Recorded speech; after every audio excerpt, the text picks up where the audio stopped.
Primeiro eu queria registrar e agradecer a presença do Klaus, do Eduardo e do Maurício, ciclistas da nossa cidade, tá? Eu não sou ciclista, mas adoraria ser. Quem sabe, né? Se as condições todas forem dadas, não é isso? Eu possa. É verdade, você tem toda a razão, tem toda a razão. Agradecer a presença deles, mas mais do que agradecer a presença, registrar a intensa participação que vários ciclistas de nossa cidade têm tido nessa discussão sobre a questão da mobilidade urbana, notadamente o direito ao transporte ativo, isto é, aquele que demanda um exercício nosso, que é o andar a pé e o andar de bicicleta, mesmo que seja posteriormente a compartilhada, certo? Ciclistas companheiros. Então, registrar isso. E é a partir daí que eu começo a minha defesa, tá? Sim, houve muitos debates sobre isso. Muitos. Em 2014, no final de 2014, se eu não estou equivocada, ou no começo de 2015, nós colocamos aqui o projeto do sistema cicloviário, que foi elaborado com a ajuda também, ou com a audição também, de vários ciclistas da nossa cidade. Os grupos, aquela época, ainda tem, né, os grupos de bikers à noite, que saem aqui, quase 20 grupos, exatamente, que de novo eu tenho muita vontade de participar, quem sabe participarei ainda, né? E foi ouvindo, foi conversando, foi trazendo bike ativistas, que chama, de São Paulo para cá, para poder participar, que nós concebemos o sistema cicloviário. Por que nós não colocamos em votação aqui? Porque o sistema cicloviário é um componente do Plano Municipal de Mobilidade Urbana. Tanto é que já conversamos e ele será posto em discussão e em debate futuramente, tá? Para que ele possa fazer o eco do que nós estamos aqui. Deixa eu pegar o projeto. Do que nós estamos fazendo aqui, né? Então, eu acho isso assim, de muita importância. Participamos, sim, tem razão. Acho que foi o Maurício, né, que colocou, que houve, sim, a audiência. O problema é quais os vereadores que foram, ponto 1. Quais os vereadores que acompanharam, ponto 2. Quer dizer, eu estive em algumas, não pude estar em todas, mas acompanhei, aprendi muito com eles. Então, acho que nesse aspecto não tem lero. Não tem o que conversar, tá certo? Poderia ter sido feita audiência pública aqui? Sim, poderia, se alguma das comissões houvesse pedido. A Comissão de Economia e Finanças avalia qual é o impacto orçamentário para a realização do projeto. Neste caso, é exatamente o contrário. O impacto orçamentário não existe do que vai ser investido, mas existe do que poderá ser, entre aspas, economizado, porque investimento não deve ser economia, investimento tem que ser benefício para a coletividade, tá? Para o conjunto das pessoas que circulam por Osasco, quer sejam com o transporte ativo, a pé, de bicicleta, de moto, embora não seja a mesma coisa, eu tenho certeza disso, tá? De uma e outra que é utilizado para serviço, de uma e outra que pode ser utilizado para o lazer, do transporte público coletivo, indispensável, é necessário que se reveja de cabo a rabo essa situação, tá? E também o transporte particular, tá? Que é uma característica muito nossa, muito brasileira, né? A necessidade que a gente tem de ter o carro e andar no carro, ainda que sejamos o único a estar naquele veículo, né? E também o transporte de carga. O transporte de carga, notadamente as cargas perigosas. Tudo isso tem que ser pensado. E tem que ser pensado rapidamente. Foi durante as administrações federal, né, no governo federal do PT, que se estabeleceu políticas de Estado e não mais políticas de governo, tá? E a diferença não é menor nesse caso. Política de governo é o governo do meu partido, da minha coligação, o governo do seu partido, da sua coligação, tem um projeto que dura 4 ou, no máximo, 8 anos e vai depender ou não de quem o sucede ou de quem o implementa. Política de Estado é aquela que é aprovada pelos parlamentos, pelas casas legislativas e tem que ser implementado. E uma das exigências que eu reputo, parabenizei o governo do então presidente Lula, tá, são: para se obter investimentos federais, da esfera federal, recursos federais, tem que ter planos municipais tá? E planos municipais com uma duração de no mínimo 10 anos. Que pode ser revisto, tem que ser revisto, tem que ser reformulado, tem que ser atualizado, tem que ser atualizado, é evidente. Então, tem prazos, tem metas, tem estabelecimentos e tal. Foi assim no plano, está sendo assim agora, foi no plano da juventude viva, não foi no plano da educação, porque o plano da educação não tem metas intermediárias, não tem elementos de medição, nós já tivemos a oportunidade de falar aqui, certo? Boa tarde, secretário. Posso tomar a liberdade de convidá-lo, presidente, por favor? Tá? Não, por favor. Eu achei que era o senhor mesmo, mas como eu estou sem óculos, achei que fosse, então acertei. Bem, enfim, este plano, como alguns outros que nós votamos, exceção feita ao Municipal de Educação, foram elaborados pela competente secretária Dulce Kazumi, tá certo? Que é de uma rigidez técnica absoluta, e ouviu sim todo mundo. Tá? Ouviu, colheu e configurou o plano a partir de cada um dos segmentos, tá? E deixa em aberto aquilo que é possível para avançar mais.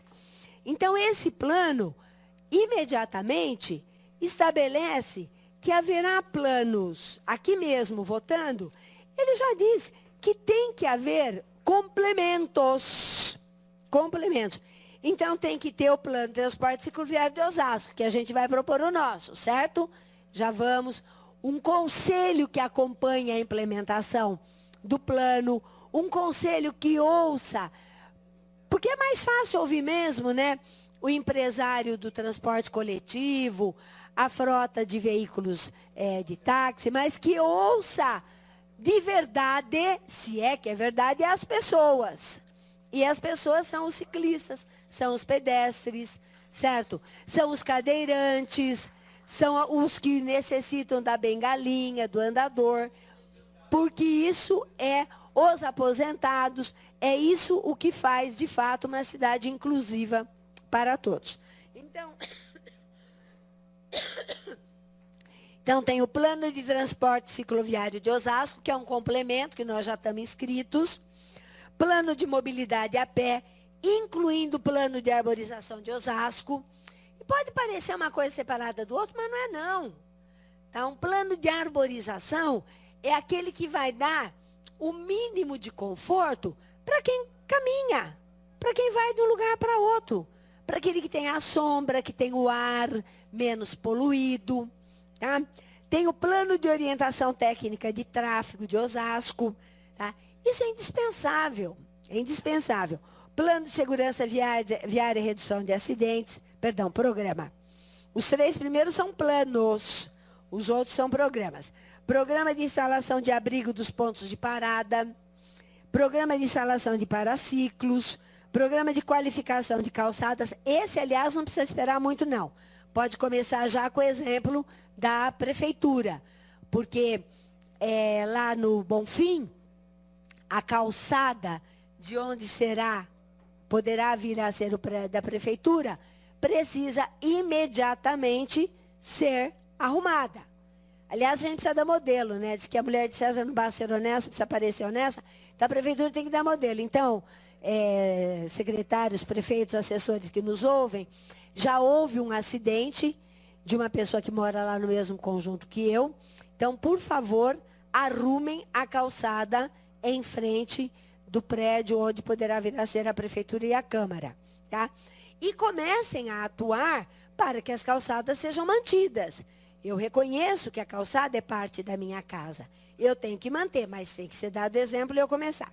E, por fim, a regulamentação do Observatório de Mobilidade Urbana de Osasco, que também deverá ser constituído através de decreto e que a gente já pede, certo, galera, que tenha componentes, que tenha uma participação ativa dos ciclistas.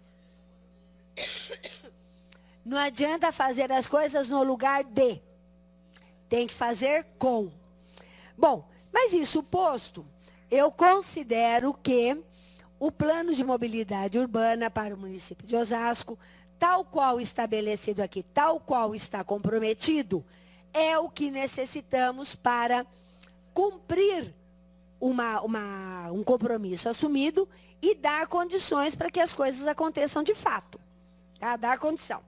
Então, ele tem que dar conta da acessibilidade universal, do desenvolvimento sustentável em todas as suas dimensões, inclusive na ambiental, porque por muitos anos a ideia de desenvolvimento estava ligada ao progresso construtor, tijolo num desenho mórbido, né? A tal da história do ordem e progresso, a gente só não sabia que a gente tinha que estar em ordem para o progresso ser do outro. Agora não, o nosso desenvolvimento é o desenvolvimento referenciado também ao meio ambiente.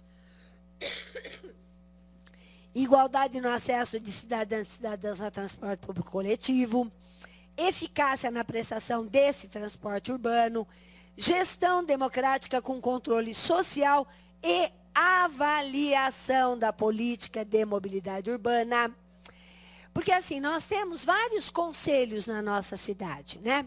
Vários. E eu me lembro, vereador Valdir Roque, que há 10, 15, 20 anos atrás, o quanto nós brigávamos para que a eleição dos conselhos, a sua constituição, fosse democrática. Houve algumas eleições aí que quase que sai tiro, inclusive. Então, nós temos os conselhos e nós temos que assegurar a autonomia desses conselhos. Esses conselhos não podem existir para homologar ações oficiais. Tem que ter autonomia. Tá? Então, o Conselho de Mobilidade Urbana para avaliação da política de mobilidade urbana tem que ter autonomia. Não é independência, mas é autonomia.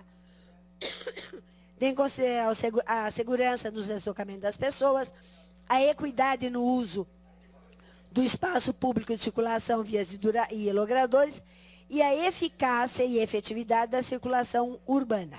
Tá?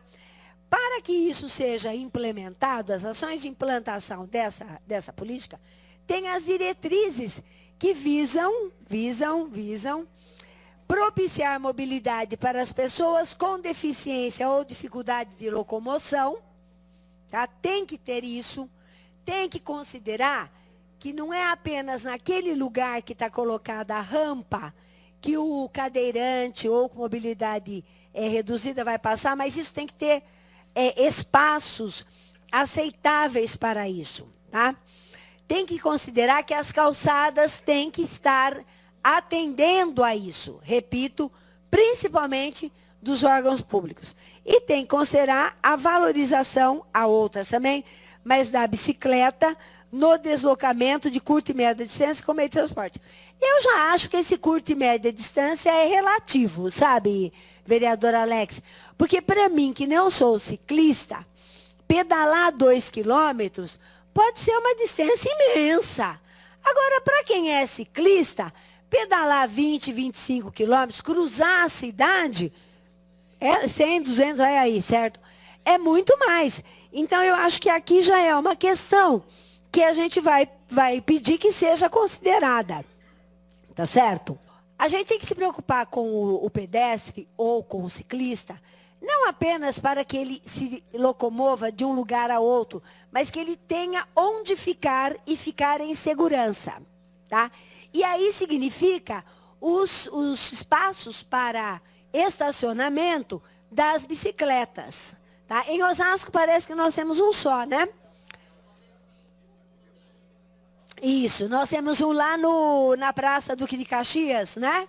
Que foi no restaurante Flor de Lis, se eu não estou enganada, tem um espaço lá. É um restaurante, inclusive, vegetariano, que eu sugiro que todos possam ir, né, da Lisandra.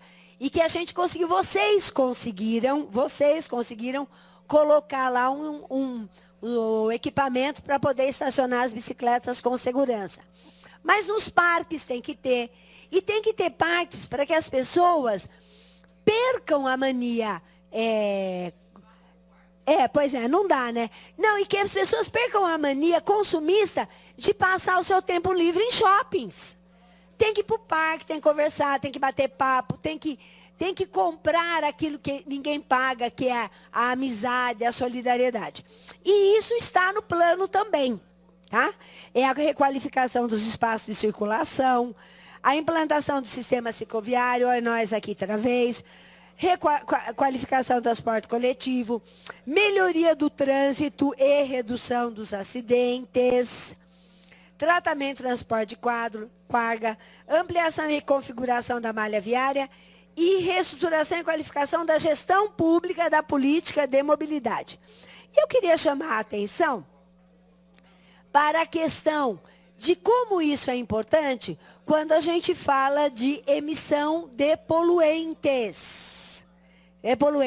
Foi dito há pouco que andar de bicicleta é bom para a saúde.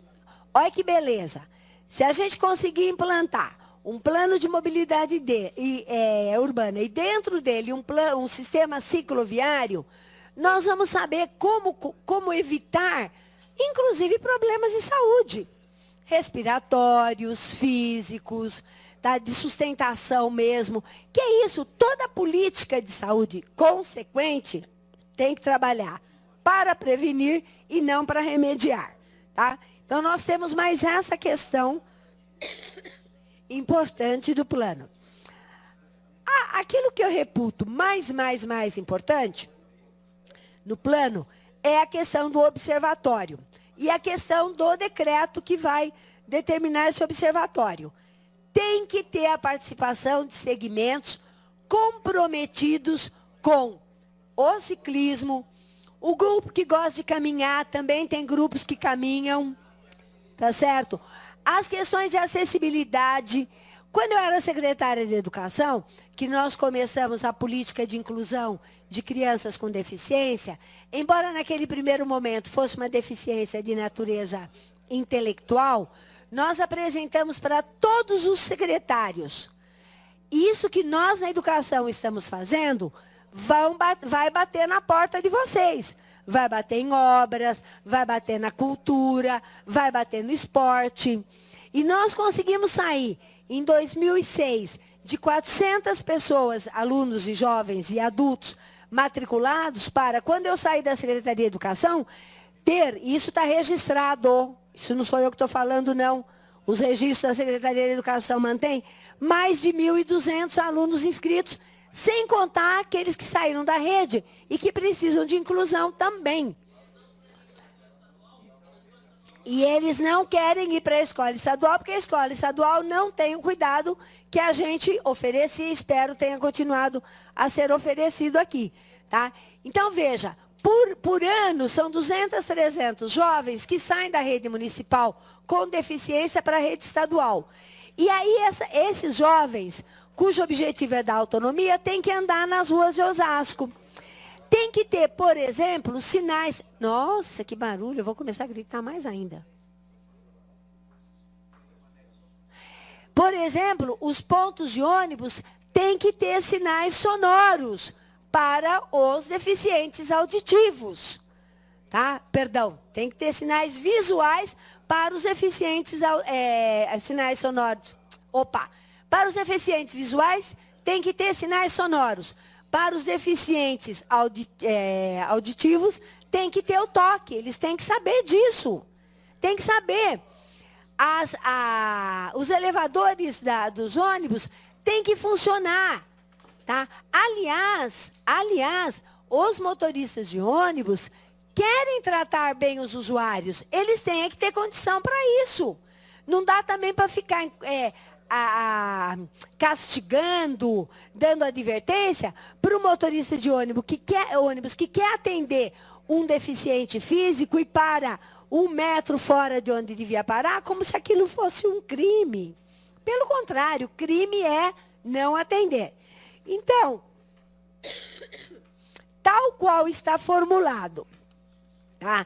Com os complementos necessários, que no prazo de 12 meses, a contar da publicação da lei, terão que ser feito, tá? Tal qual está colocado, que nós temos que melhorar as calçadas, as travessias de pedestres, a infraestrutura cicloviária, tá? A instalação de infraestrutura nos abrigos. Essa reforma toda tem que ser feita. Não vai dar mais para a gente ficar, e aí eu aproveito para fazer uma denúncia, tá? Com terminais de ônibus, por exemplo, que não tem banheiro público e quando tem, cobra R$ 1,75. Uai, que é o que está acontecendo no terminal da Helena Maria, que está acontecendo lá no terminal da Vila Iara. Uai, se o banheiro é público, o banheiro é público. Se ele é privado, ele é privado. Então, vamos começar por aí. Tá certo? Então, isso não pode acontecer. Tem um processo licitatório, foi dado a tal empresa fazer isso. Bom, ele que cumpra. Aliás, é uma pergunta. A concessão previa banheiro ou não previa? Eu tenho a impressão de que previa. Porque o público está deixado lá ao léu e o privado você paga R$ 1,75 e aí ele está limpinho. Então, vamos ver o que é que está acontecendo aí. Então, tem que refazer. Nós temos que ter terminais de ônibus, abrigos de ônibus decentes, que protejam o usuário e protejam e dê segurança ao usuário. Nós já pedimos aqui muito o sistema de vídeo monitoramento. Já tem, quando eu estava na secretaria e estava na administração, já havia uma boa base para instalar isso. Começa a instalar nos pontos de ônibus. Começa a instalar nas regiões de maior circulação. Tá? Aliás, era um compromisso. Aqui vários vereadores propuseram isso. Eu me lembro que a vereadora Karen Gaspar levantou isso. Eu já levantei isso. Lá no terminal da Helena Maria, por exemplo, tem lá uma câmera de vídeo monitoramento. Ela funciona? Começa a funcionar. Tá? Então, eu acho assim, damos um passo importante na votação do plano. O plano não se encerra, é como ele próprio diz, ele tem que se materializar, ele tem que se concretizar. Para isso, tem que ter observatório, para isso, tem que ter o plano do sistema cicloviário, do pedestre. Tá? E agora não nos cabe realmente exigir. Em 12 meses tem que estar pronto isso. Então, nós vamos ter até o final do ano para cobrar. Aliás, esse mês mesmo vai fazer agora 1 ano do Plano Municipal da Educação, então nós temos que cobrar também o que é que foi feito lá e dos demais para isso. E, portanto, esse plano, tal qual está formulado, com os compromissos aqui redigidos e assumidos com todo mundo, pode ser aprovado sem nenhum problema. Vamos acompanhar.